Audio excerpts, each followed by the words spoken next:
राम राम आप सभी को। स्टूडेंट, आशा करता हूँ कि आप सब अच्छे होंगे और बोर्ड एग्ज़ाम की तैयारी कर रहे होंगे। तो स्टूडेंट, आज का जो मेरा टॉपिक है वो है केमिस्ट्री क्लास 12 का जो मॉडल पेपर आया है 2022 के लिए, उसको मैं सॉल्यूशन करने वाला हूँ। उनका MCQ क्वेश्चन जितने भी हैं मैं उसको आज सॉल्यूशन करने वाला हूँ।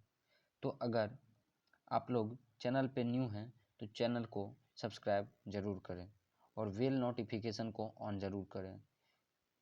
तो चलिए, आज का जो फर्स्ट क्वेश्चन है वो मैं लेकर के आता हूँ। ये फर्स्ट क्वेश्चन कहा जा रहा है। फर्स्ट क्वेश्चन देखिए, यहाँ है, कहा जा रहा है कि ग्रेफाइट किस प्रकार का क्रिस्टल है। तो आप सबको ऑप्शन से पता करना होगा कि कौन सा क्रिस्टल है। क्या आयनिक है? आयनिक में प्लस और माइनस दोनों होते हैं, ये तो नहीं होगा। सहसंयोजक है? तो पहले आप इन दोनों को पहले चेक कर लीजिए। आणविक है? आणविक में अणु होना चाहिए। गाइज स्टूडेंट, ये भी नहीं होगा। क्या धात्वी है? धात्वी नहीं, धात्वी नहीं है। तो कौन है? तो इनका राइट आंसर हो जाएगा बी, यानी कि सहसंयोजक है। कौन है? सहसंयोजक। तो फिर अगला क्वेश्चन देखिए। अगला देखिए, आप लोगों को स्क्रीन पर दिख रहा होगा कि पिंड केंद्रित घनाकार इकाई सेल में परमाणुओं की संख्या क्या होती है। तो इनका इंग्लिश भी दिया हुआ है, देखिए पढ़ लीजिए। इंग्लिश में दिया हुआ है कि the number of atoms present in body centred cubic unit cell is, मतलब body centred cubic unit cell में कितने परमाणुओं की संख्या होती है। तो आप सबको पता होना चाहिए कि body centred cubic unit cell में 4 होते हैं। कितने होते हैं? 4। फिर देखिए, यहाँ 3 नंबर बताया जा रहा है कि विलियन के अनुसंख्या गुणधर्म का उदाहरण है। अनुसंख्या गुणधर्म का मतलब होता है कोलिगेटिव प्रॉपर्टीज।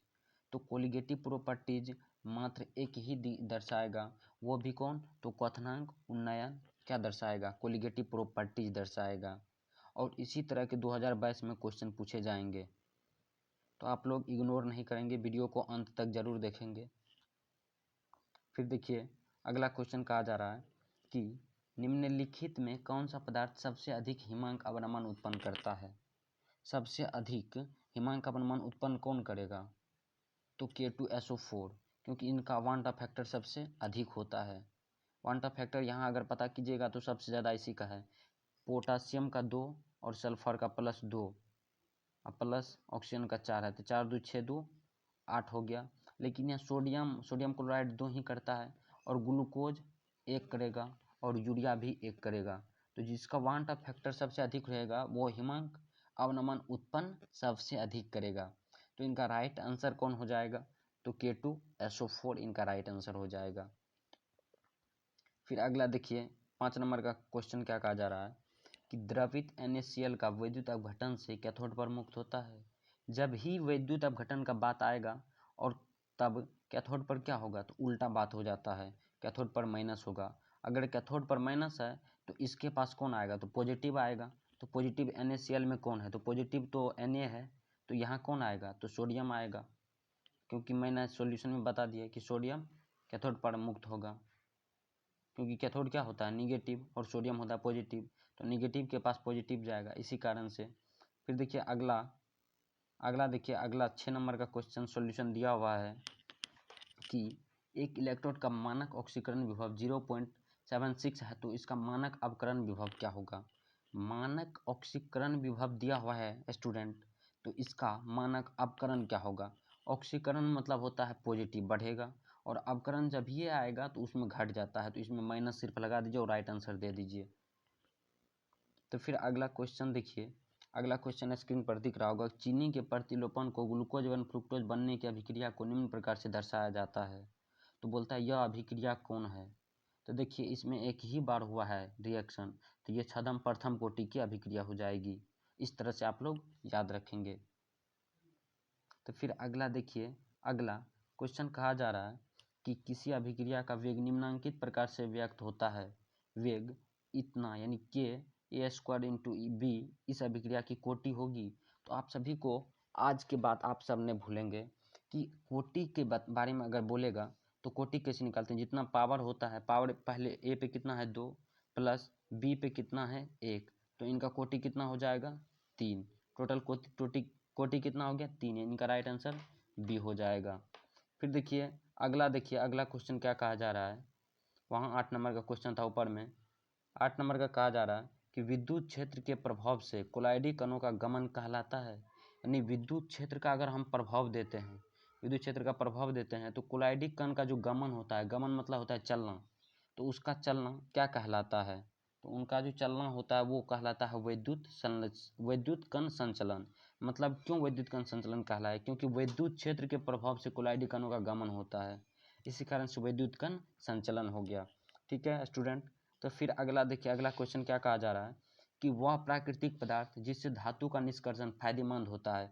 तो ये तो कोई भी स्टूडेंट मार देगा कि अयस्क, जिससे प्राकृतिक पदार्थ जिससे धातु का निष्कर्षण फायदेमंद होता है उसको हम क्या कहते हैं, अयस्क कहते हैं। तो जो हल्का है उसको छोड़ जल्दी करते जाइए। साइनाइड विधि द्वारा प्राप्त धातु है, यानी कि जब साइनाइड विधि जो होता है उससे प्राप्त धातु कौन होता है।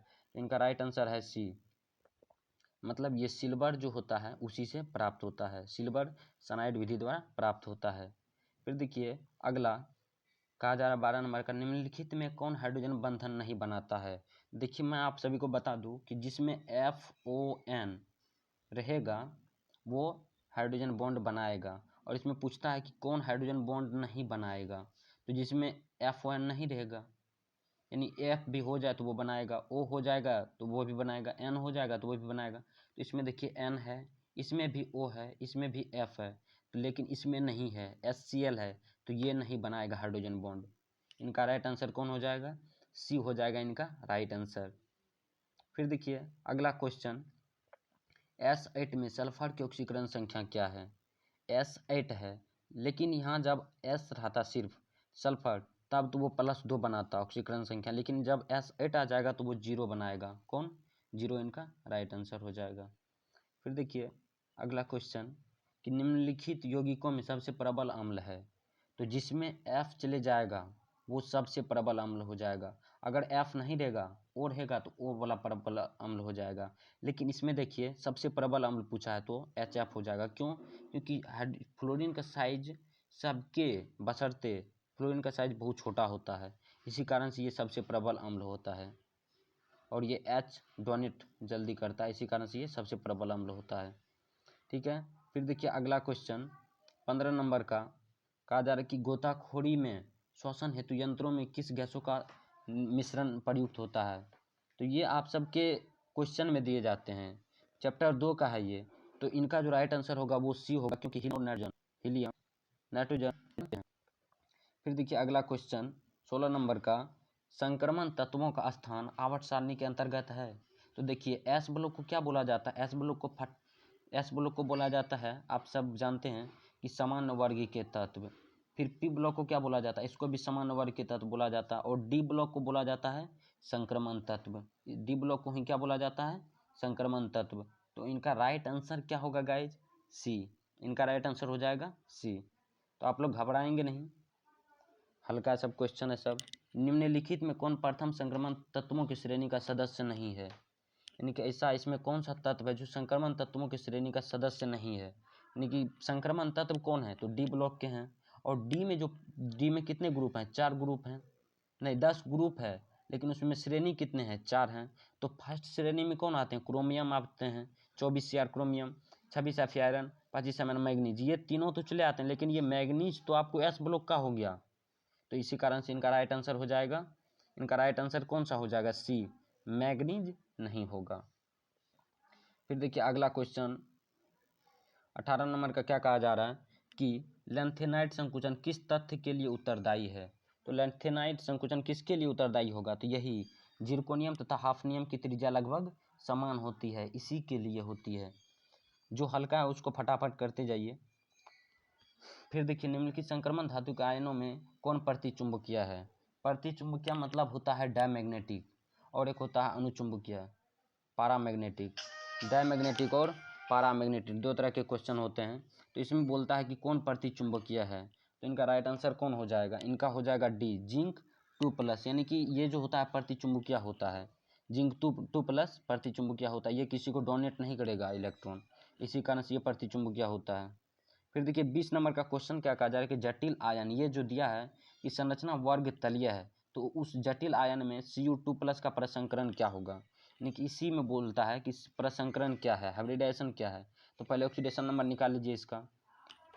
जब ऑक्सीडेशन नंबर निकालिएगा तो इनका जो राइट आंसर होगा वो हो जाएगा C।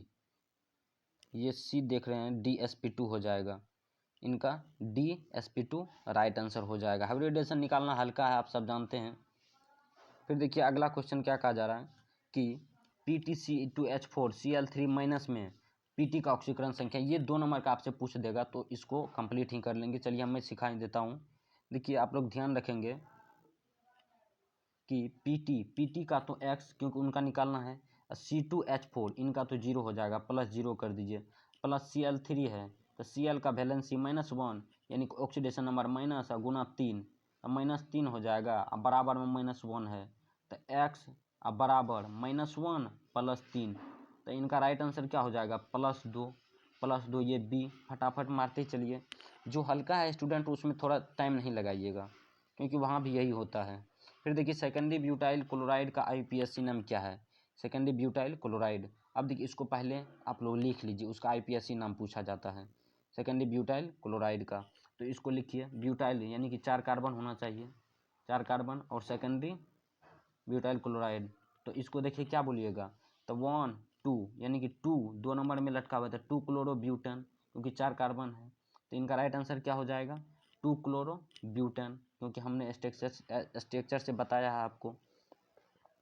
फिर देखिए अगला क्वेश्चन क्या कहा जा रहा है कि निम्नलिखित में किस विधि के द्वारा प्राइमरी, सेकेंडरी एवं टर्सरी अल्कोहल में विभेद किया जा सकता है, यानी कि प्राइमरी मतलब हुआ 1 कार्बन जिससे निकलता है, सेकेंडरी मतलब 2 और टर्सरी मतलब 3, इन तीनों में विभेद किस विधि द्वारा किया जा सकता है। तो इन तीनों में अगर विभेद कीजिएगा तो वो एक ही, यानी कि इन तीनों के द्वारा हम विभेद कर सकते हैं, ऑक्सीकरण द्वारा भी, लुकास प्रतिकारक विधि द्वारा भी, विक्टर मेयर विधि द्वारा भी। तो इनका राइट आंसर कौन होगा, तो डी इनका राइट आंसर है, आप लोग दे दीजिए। फिर देखिए 23 हो गया। 24 नंबर का क्वेश्चन देखिए, आप लोगों के सामने स्क्रीन पर दिख रहा होगा, आप लोग भी आंसर देने का कोशिश कीजिए। देखिए अगर आप सभी को वीडियो अच्छा लग रहा है तो आप लोग लाइक, शेयर और सब्सक्राइब तो ज़रूर कीजिए, क्योंकि जब तक आपके पास वेल नोटिफिकेशन को ऑन नहीं कीजिएगा तो आपके पास इस तरह का अपडेट नहीं जाएगा। तो देखिए फिर 24 नंबर का क्वेश्चन कहा जा रहा है कि निम्नलिखित में किसका प्रयोग निश्चेतक के रूप में होता है। तो निश्चेतक के रूप में प्रयोग किसका होता है, तो इनका जो राइट आंसर है वो है मीथेन। मीथेन का जो उपयोग होता है या प्रयोग होता है वो निश्चेतक के रूप में होता है, ठीक है। फिर अगला देखिए 25 नंबर का क्वेश्चन क्या कहा जा रहा है, स्क्रीन पर दिख रहा होगा कि कैल्शियम एसीटेट को गर्म करने से निम्नलिखित में प्राप्त होता है। मतलब कैल्शियम एसीटेट मतलब यही फॉर्मूला जो होता है ना, CH3COOCA, यही होता है कैल्शियम एसीटेट का फॉर्मूला। जब तक आप लोग फॉर्मूला नहीं याद रखेंगे तब तक कुछ नहीं होने वाला है। कैल्शियम एसीटेट को गर्म करने से निम्नलिखित में कौन प्राप्त होता है, तो जब हम इसको गर्म करते हैं तो बोलता है कि कौन सा ऐसा अभिकारक है जो बनता है, तो इसमें क्या बनेगा जानते हैं, जब गर्म कीजिएगा आप लोग रिएक्शन एक बार देख लीजिएगा तो इसमें एसीटोन बनेगा। कौन बनेगा, एसीटोन बनेगा, क्योंकि उसमें कैल्शियम अलग हो जाएगा जल के साथ और एसीटोन बना देगा ये। फिर देखिए 26 नंबर का क्वेश्चन कहा जा रहा है, ये हल्का है, एल्कोहल में कौन रहता है, तो एल्कोहल का पहले एल्डिहाइड ग्रुप देखिए तो OH रहता है, कौन रहता है, OH क्रियाशील मूलक रहता है, OH क्रियाशील मूलक, ये 26 नंबर का ए राइट आंसर। फिर देखिए 27 नंबर में क्या कहा जा रहा है, 27 नंबर में कहा जा रहा है निम्नलिखित में कौन एल्डिहाइड और कीटोन में विभेद कर सकता है। मतलब इसमें से ऐसा कौन है जो एल्डिहाइड और कीटोन में विभेद कर सकता है, तो फेहलिंग विलियन जो होता है वो एल्डिहाइड और कीटोन में विभेद कर सकता है। फिर देखिए 28 नंबर का क्वेश्चन क्या कहा जा रहा है कि प्राइमरी एमीन का क्रियाशील मूलक निम्नलिखित में कौन है। तो प्राइमरी एमीन का मतलब हम बता दिए हैं कि एक एमीन जिसमें से निकल गया हो, तो एमीन का पहले फॉर्मूला क्या होता है NH3, और इसमें से एक निकलेगा तो यहाँ माइनस होगा, तो -N, एक निकल गया तो -NH2, क्योंकि एक निकला है, तो ये बी राइट आंसर हो जाएगा, बी राइट आंसर। फिर देखिए अगला क्वेश्चन, तनु एवं अल्प क्षारीय KMnO4 के घोल को कहा जाता है। तनु मतलब हुआ पतला एवं अल्प क्षारीय KMnO4 के घोल को क्या कहा जाता है? तो इनका जो राइट आंसर है वो है वेयर अभिकर्मक। कौन है? वेयर अभिकर्मक द्वारा इनको, इस घोल को तनु एवं क्षारीय कहा जा सकता है। फिर देखिए 30 नंबर का क्वेश्चन क्या कहा जा रहा है कि फिनॉल को जस्ता के चूर्ण के साथ उबालने पर, देखिए गाइज स्टूडेंट, आप लोग जब इस तरह के क्वेश्चन देखते हैं तो छोड़ देते हैं, लेकिन आप लोग इसी तरह के क्वेश्चन को करने का कोशिश कीजिए, हल्का देता है। फिनॉल का पहले फार्मूला देखिए, फिनॉल का फार्मूला क्या होता है? C6H5OH, ठीक है। अब प्लस जिंक, जिंक में क्या आ जाएगा? तो जिंक के साथ, जिंक चूर्ण के साथ उबालने पर क्या बनता है? तो जिंक तो ये बना लिया क्या? जिंक हाइड्रोक्साइड, ठीक है। लेकिन क्या बनता है? तो ये बेंजीन बना लेगा, C6H5 अलग हो जाएगा और क्या बना लेगा? बेंजीन। इनका राइट आंसर क्या हो जाएगा? बेंजीन, ठीक है। फिर देखिए अगला क्वेश्चन, कार्बोक्सिल अम्लों का क्रियाशील मूलक है। आप लोगों को बताएं हम कि जितने भी ये ग्रुप हैं 10, उनको आप लोग रट ही जाइए। और कार्बोक्सिलिक अम्लों का क्रियाशील मूलक क्या होता है? तो -COOH कार्बोक्सिलिक अम्लों का क्रियाशील मूलक है। तो देखिए 32 नंबर का क्वेश्चन यहाँ कहा जा रहा है, नीचे में थोड़ा, एक कार्बनिक यौगिक की अभिक्रिया NH3 के जलीय विलयन में कराने पर क्या प्राप्त होता है? तो इस साइड देखिए आंसर दिया हुआ है कि 32 नंबर का जो क्वेश्चन था उनका राइट आंसर है C, एसिटिक एसिड प्राप्त होता है। फिर देखिए यहाँ ईस्टर को निम्नलिखित में से किस सूत्र से, देखिए ईस्टर बोले ना कि 5 नंबर का आपको इस तरह से पूछ देगा, 5 नंबर का। तो इसमें से इनका जो राइट आंसर है, ईस्टर को गर्म करने पर,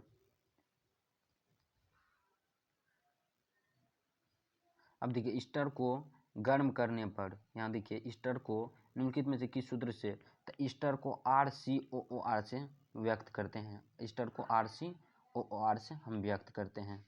फिर देखिए दूसरा यानी कि 34 का जो ऑप्शन है, नाइट्रो एल्केन के अवकरण से बनता है। नाइट्रो एल्केन के अवकरण से कौन बनेगा? तो ये प्राइमरी एमीन बनेगा। कौन बनेगा? प्राइमरी एमीन बनेगा, प्राइमरी एमीन बनेगा। फिर देखिए अगला क्वेश्चन कि DNA तथा RNA में समान भस्म उपस्थित है।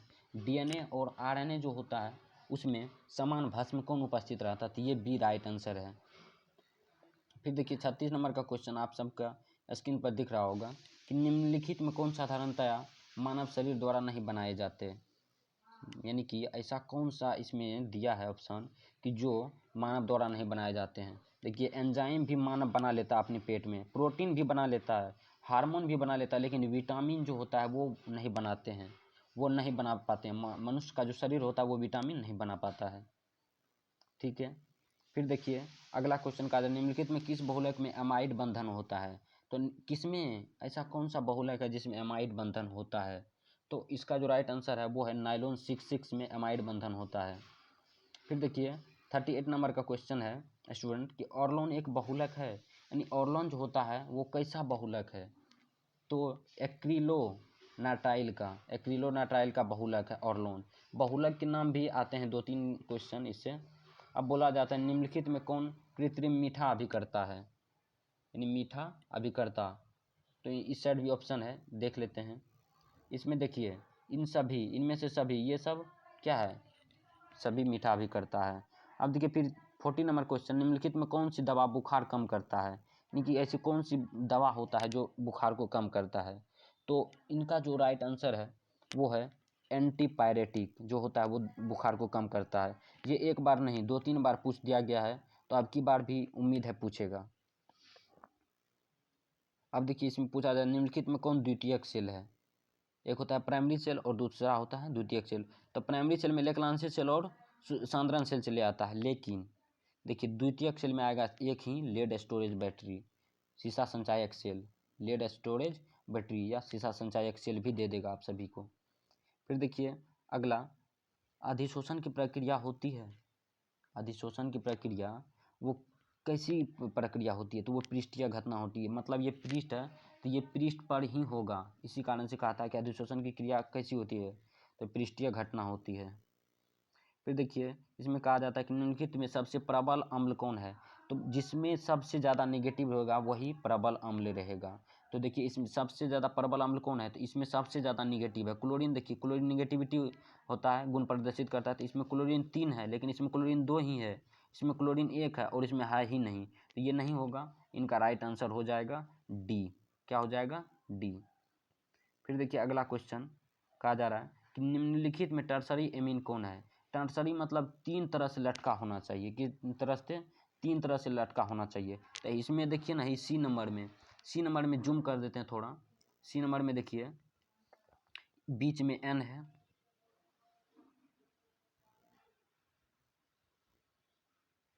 देखिए बीच में यहाँ क्या है?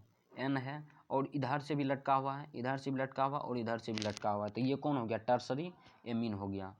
आप सबको पता होना चाहिए। अब अगला क्वेश्चन बोला जाता है आरएनए में पाए जाने वाला प्यूरिन भस्म कौन है। यानी कि आरएनए में जो पाया जाता है वो प्यूरिन भस्म कौन है, तो वो है यूरासिल। कौन है? यूरासिल। फिर देखिए 46 नंबर का क्वेश्चन यहाँ टाइप किया गया है कि टेफ्लॉन, पॉलीस्टाइरीन तथा नियोप्रीन सभी है। टेफ्लॉन, पॉलीस्टाइरीन तथा नियोप्रीन सभी है। ये सब क्या है? तो ये सब है समबहुलक। समबहुलक। देखिए बहुलक के 4 क्वेश्चन तभी से आ चुके हैं, तो आप लोग बहुलक को भी देख लेंगे, बहुलक को भी देख लेंगे। देखिए दर्द निवारण की दवाइयाँ कहलाती है, यानी दर्द को दूर करने के दवाइयाँ क्या कहलाती है, तो ये जो कहलाता है वो होता है एनाल्जेसिक। एनाल्जेसिक। निम्नलिखित में फ्रैंकेल दोष कौन है? निम्नलिखित में फ्रैंकेल दोष कौन है? यही एक मेन है जो पूछ देता है। सिल्वर ब्रोमाइड जो होता है वो फ्रैंकेल और शॉर्ट की दोनों तरह के दोष होते हैं, शॉर्ट की दोष भी होते हैं और फ्रैंकेल दोष दोनों होते हैं ये, तो सिल्वर ब्रोमाइड पूछ भी देता है फ्रैंकेल दोष में। अब बोला जाता है कि वायुमंडलीय दाब पर निम्नलिखित में किसका क्वथनांक सबसे उच्च होगा। यानी वायुमंडल का जो दाब होता है उसमें किसका क्वथनांक सबसे अधिक होगा, तो इसमें भी वांटा फैक्टर देखा जाता है। इसका वांटा फैक्टर 2 है, तो सुक्रोज है, चीनी का तो उन सब का तो एक होता है, सुक्रोज या ग्लूकोज हो गया, इन सब का एक होता है। तो फिर इस साइड भी ऑप्शन है, देख लेते हैं कौन है। तो यहाँ भी देखिए बेरियम क्लोराइड है। बेरियम क्लोराइड का कितना हो जाएगा? 3 हो जाएगा, क्योंकि 2 क्लोरीन है और 1 बेरियम है, 3 हो गया। और यहाँ देखिए ग्लूकोज दिया, तो इसका तो 1 हो जाएगा। तो सबसे ज़्यादा किसका होगा? जिसका वांटा फैक्टर सबसे अधिक होगा, तो वांटा फैक्टर तो बेरियम क्लोराइड का सबसे अधिक है, तो यही हो जाएगा राइट आंसर। फिर देखिए अगला क्वेश्चन कि सोडियम क्लोराइड, यहाँ फ्लोरीन है तो यहाँ फ्लोराइड होगा, यहाँ आप लोग फ्लोराइड देंगे, बोर्ड भी गलती कर दिया है, ऐसा हर बार करता है 1-2 क्वेश्चन में। सोडियम फ्लोराइड के जलीय घोल का विद्युत विच्छेदन करने पर धनोद एवं ऋणोद पर प्राप्त प्रतिफल है। धनोद एवं ऋणोद पर प्रतिफल कौन सा प्राप्त होगा? यानी जब जलीय घोल में सोडियम फ्लोराइड को डालिएगा NaF2 को, और उसको जब जलीय घोल में डालिएगा तो कौन सा बनता है जानते हैं? तो फ्लोरीन बनेगा पहले और हाइड्रोजन बनेगा, क्योंकि फ्लोरीन की निगेटिविटी सबसे अधिक होती है, इसी कारण से याद रखेंगे फ्लोरीन और हाइड्रोजन बनेगा, फ्लोरीन और हाइड्रोजन बना। फिर देखिए 51 नंबर का क्वेश्चन है कि जल में H2Cl2 की अभिक्रिया की कोटि है। तो देखिए हम बताना चाहते हैं कि ये जो अभिक्रिया होती है ये सूर्य के प्रकाश की उपस्थिति में होती है, और जो अभिक्रिया सूर्य के प्रकाश की उपस्थिति में होगी उनकी अभिक्रिया की कोटि 0 होगी। यही राइट आंसर है, डी। इनका राइट आंसर है डी। फिर देखिए यहाँ क्वेश्चन है कि किसी गैस के ठोस सतह पर अधिशोषण की मात्रा निर्भर करती है। ठोस सतह पर जो होती है, इनका ऑप्शन देख लेते हैं पहले क्या दिया है। देखिए यहाँ ऑप्शन दिया है गैस के ताप पर, गैस के दाब पर, गैस की प्रकृति पर, उपयुक्त में से सभी। सच बात है, गैस के ताप पर भी निर्भर करता है, दाब पर भी और प्रकृति पर भी निर्भर करता है। इनका राइट आंसर डी हो जाएगा। तो फिर देखिए दूसरा क्वेश्चन कि कच्चा लोहा में अशुद्धि के रूप में निम्नलिखित में से कौन सा अत्यधिक मात्रा में उपस्थित रहता है।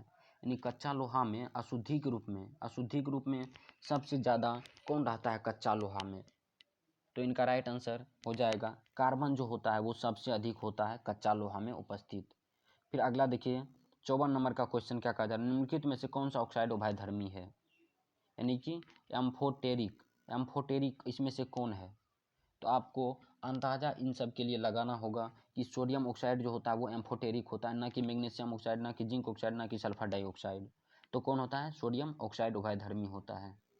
फिर देखिए 55 नंबर का क्वेश्चन आप सब देख रहे होंगे कि निम्नलिखित में सबसे प्रबल लिविस अम्ल है। तो प्रबल लिविस अम्ल के बारे में आप सभी को अभी तुरंत बताए थे हम कि जिसमें फ्लोरीन होगा, वही सबसे प्रबल अम्ल होगा, क्योंकि इनकी निगेटिविटी सबसे ज़्यादा होती है। इसमें फ्लोरीन आ जाएगा, वही सबसे मजबूत होगा। तो BF3 सबसे प्रबल लिविस अम्ल है।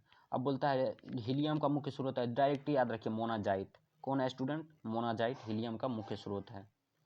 फिर देखिए अगला क्वेश्चन, निम्नलिखित में कौन उपधातु है? उपधातु के लिए आप एक बात याद रखेंगे, श्री गणेश के आश्रम से, यहाँ दूसरा है, आश्रम से साहब टेलीफोन पर, तो साहब मतलब SB, एंटीमनी तो उपधातु में चले आया। यही सब देखिए, श्री राम के आश्रम से साहब जी टेलीफोन पर, यही सब क्या है? उपधातु है। तो साहब जी एंटीमनी भी क्या है? उपधातु है। तो यहाँ एंटीमनी क्या हो जाएगा? Right answer SB antimony, right answer. फिर देखिए 58 नंबर का क्वेश्चन है, SO2 अणु में S का प्रसंकरण क्या है? तो S का प्रसंकरण, पहले प्रसंकरण निकाल लीजिए। तो इनका जो राइट आंसर होगा वो sp2 होगा। निकाल के बता देते हैं। S का कितना है? 1 है, ठीक है। और O कितना है? 2 है। तो प्लस में 2 दीजिए, 2 1 कितना हो गया? 3। 3 को हम क्या लिख सकते हैं? sp2 नहीं लिख सकते हैं। 2 ये ले लिया, 1 ये ले लिया, तो 2 1 3, यानी कि sp2 हो जाएगा इनका राइट आंसर। फिर देखिए अगला क्वेश्चन, H3PO3 है एक, H3PO3, इनका पहले स्ट्रक्चर बताइए। सॉरी, P इधर दे दीजिए, फिर इधर से एक OH लटका दीजिए, फिर इधर से भी एक OH लटका दीजिए, फिर इधर से भी एक OH लटका दीजिए, और इधर से H। देखिए O कितना हो गया? 3 हो गया, और सॉरी एक यहाँ जो है, हाँ अब हो गया, और यहाँ H लटकेगा। तो यहाँ देखिए 2 OH लटका हुआ है, यहाँ 2 OH लटका हुआ है, तो ये क्या हो जाएगा? द्विभाषमिक। 2 OH लटका हुआ, जितने OH लटके हुए होंगे वो द्विभाषमिक हो जाएगा, ठीक है, आप लोग याद रखेंगे। फिर देखिए मर्क्यूरस आयन का सूत्र है, मर्क्यूरस आयन बोला है, तो मर्क्यूरस मर्क्यूरिक बोलता तब ये होता, लेकिन यहाँ मर्क्यूरस बोल दिया, तो Hg2+ हो जाएगा, Hg2+, यही हो जाएगा राइट आंसर। आप लोग याद रखेंगे, जिसमें अस लगा तो उसमें 2+ हो जाएगा, उसमें 2+ हो जाएगा। फिर देखिए 61 नंबर का क्या कहा जा रहा है कि ओरियम धातु की ऑक्सीकरण संख्या कितनी होती है? तो हम कल भी बताए थे कि सोना जो होता है ओरियम होता है, और ये D ब्लॉक के तत्व होते हैं। किसके होते हैं? तो ये D ब्लॉक के तत्व होते हैं, इनमें से कोई नहीं होगा, इनमें से कोई नहीं होगा ये। फिर देखिए 62 नंबर का क्वेश्चन है कि K4 Fe6 में आयरन की प्रसंकरण क्या है? तो फिर उसी तरह से ऑक्सीडेशन नंबर निकालिए, तो 4+1, और आयरन का पूछा जा रहा है ना, तो -6 ये, तो देखिए 4 1 5, चलिए ठीक है, और CN6, तो 3 2 5 1 6 आ गया, तो ये 4 नहीं आएगा। इसको अगर घटाइएगा तो कितना आएगा? 5 आएगा, तो 5 में कौन हो जाएगा? 3 2 5 1 6, 6 आएगा, 6 आएगा, तो ये हो जाएगा डी राइट आंसर हो जाएगा इसका, डी राइट आंसर। फिर देखिए अगला क्वेश्चन कहा जा रहा है कि एथिल क्लोराइड में AgCN के साथ गर्म करने पर प्राप्त होता है, यानी कि एथिल क्लोराइड जो होता है उसमें AgCN के साथ गर्म करने पर क्या प्राप्त होगा? तो इनका जो राइट आंसर है वो है B, ethyl isocyanide. Ethyl chloride का पहले आप लोग फार्मूला याद रखेंगे, C2H5Cl, उसके साथ अगर AgCN को आप लोग गर्म कीजिएगा तो देखिए क्या प्राप्त होगा, AgCl तो अलग हो जाएगा, फिर CN इसके साथ चले आएगा, तो एथिल आइसोसाइनाइड नहीं हुआ फार्मूला, एथिल एसोसाइनाइड। फार्मूला अगर याद है तो ये सब चुटकियों का खेल है। एथिल अल्कोहल के साथ किस यौगिक की अभिक्रिया से एथिल ब्रोमाइड बनता है? यानी कि एथिल अल्कोहल मतलब C2H5OH के साथ किस यौगिक की अभिक्रिया, यानी किसको यहाँ डालें जो अभिक्रिया करके एथिल ब्रोमाइड बनाएगा, मतलब C2H5Br बनाएगा। तो यहाँ पे किसको ऐसा डाला जाए?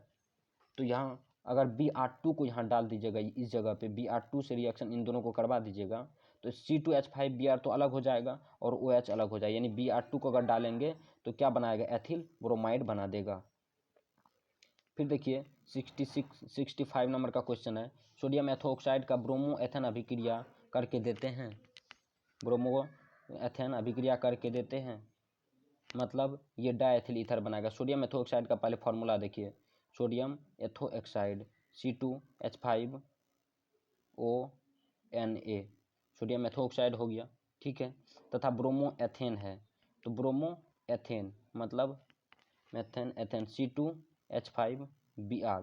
जब इन सभी को रिएक्शन करवाइएगा तो सोडियम और ब्रोमीन क्या हो जाएगा, यानी सोडियम ब्रोमाइड अलग बना लेगा और ये क्या बना देगा C2H5, यानी कि ऐसे बना देगा C2H5O C2H5, ये बना लिया। तो इनको हम क्या बोलते हैं, इन्हीं को तो बोलते हैं डाएथाइल और इनको O को बोलते हैं ईथर।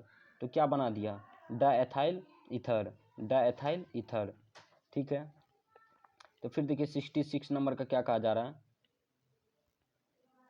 66 नंबर का C4H10O कितने समावयवी ईथर प्रदर्शित करते हैं। तो ये कितने समावयवी ईथर को प्रदर्शित करेंगे, तो ये 3 ही को प्रदर्शित करेंगे। फर्स्ट में देखिए, फर्स्ट जो बॉन्ड बनाएगा ये C यानी कि CH3 CH2, फिर बनाएगा CH2, फिर बनाएगा CH2O CH3 बना देगा लास्ट में, 3 एक इधर 4 CH3 बना दिया। ये फर्स्ट में तो ये हो गया। फिर देखिए दूसरा ये बनाएगा CH2, फिर बनाएगा CH, एक ऊपर जाएगा और इधर लटक जाएगा CH2O, फिर बना देगा CH3, ठीक है। और फिर तीसरा बनाएगा इधर ऐसे CH2 और CH3, फिर बनाएगा CH2O CH2, फिर यहाँ डैश देके CH3। तो इसी तरह से ये 3 समावयवी बनाएगा, कितना 3 समावयवी बनाएगा। फिर 67 नंबर का देखिए, निम्नलिखित यौगिकों में से किस पर इलेक्ट्रॉन से नहीं द्वारा तुरंत आक्रमण होगा, यानी कि ऐसा कौन होता है जो इलेक्ट्रॉन से नहीं द्वारा तुरंत इस पर आक्रमण कर देगा। तो इनका राइट आंसर हो जाएगा बी, बेंजीन द्वारा इस पर तुरंत अभिक्रिया होता है, यानी कि आक्रमण होता है। अब बोला जा रहा है 68 नंबर, निम्नलिखित में किसका उपयोग फॉर्मेलिन के रूप में होता है। तो फॉर्मेलिन के रूप में किसका उपयोग होता है, इनका हो जाएगा SCHO को हम क्या बोलते हैं फॉर्मल्डिहाइड। फिर देखिए वह कार्बोक्सिलिक अम्ल जो टॉलेंस अभिक्रिया को अवकरित करता है, मतलब ऐसा कौन है जो टॉलेंस अभिक्रिया को अवकरित करता है, मतलब HCOOH टॉलेंस अभिक्रिया को अवकरित करता है। अब आ गया लास्ट क्वेश्चन, यानी कि 70 नंबर का। तो 70 नंबर का जो क्वेश्चन है वो है C नंबर, यानी कि क्लोरल का सूत्र होता है CCl3CHO। तो स्टूडेंट यहीं तक आज। अगर आप सभी को वीडियो अच्छा लग रहा है तो आप लोग सब्सक्राइब कर दीजिए और बेल नोटिफिकेशन को ऑन कर दीजिए, क्योंकि इस तरह के ढेर सारे वीडियो लाऊंगा। मैथ का भी मॉडल पेपर लाऊंगा, फिर क्वेश्चन बैंक सभी चैप्टर का, सभी ईयर का, और आप अपने जूनियर को भी बताएंगे इस चैनल के बारे में।